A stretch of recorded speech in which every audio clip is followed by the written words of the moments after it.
வணக்கம் நண்பர்களே. எந்த ஒரு சுபகாரியங்களும் நாம் செய்கிற போது சில நேரம் நாலு நட்சத்திரம் இதெல்லாம் நல்லா இருக்காது. ஆனால் ஒரு காரியத்தை நாம் செய்யணும் அப்படிங்கிற கட்டாயம் சிலருக்கு இருக்கும். அப்போ என்ன பண்ணலான்னா, அதுக்கும் சோதிட சாஸ்திரத்தில் வழிகள் இருக்கு அப்படிங்கிறத தான் சொல்லுது. இது அபிஜித் முகூர்த்தம் அப்படின்னு ஒன்று சொல்லுவோம்.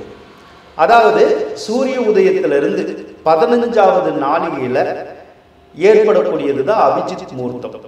அதாவது கிட்டத்தட்ட பகல் 12 மணி அளவில் 12 to 12:30 அந்த மாதிரி சூரிய உதயத்திலிருந்து ஒரு அந்த 15 நாளிகை கூட்டிக்கணும், 6 மணி நேரத்தை கூட்டிக்கணும்.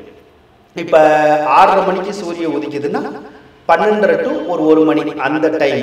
6 மணிக்கு சூரியன் உதிக்குதுன்னா 12 to 12:30 அந்த டைம் தான் அபிஜித் முகூர்த்தம் அப்படின்னு சொல்லுது.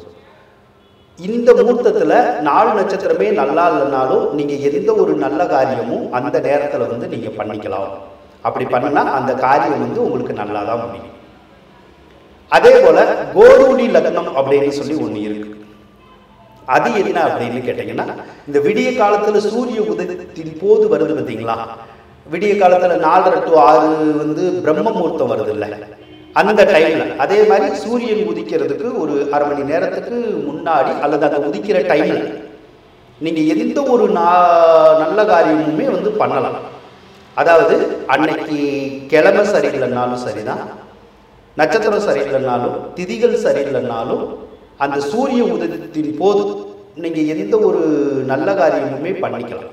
அப்படி பண்ணினீங்கன்னா அந்த காரியங்கள் உங்களுக்கு வெற்றி தரும் அப்படிங்கிறத ஜோதிட சாஸ்திரம் உங்களுக்கு சொல்லுது. இந்த வீடியோ பதிவு உங்களுக்கு பிடிச்சிருக்கும்னு நினைக்கிறேன். இந்த வீடியோ பிடிச்சிருந்தா லைக் பண்ணுங்க, ஷேர் பண்ணுங்க, மறக்காம சப்ஸ்கிரைப் பண்ணுங்க. நன்றி நண்பர்களே.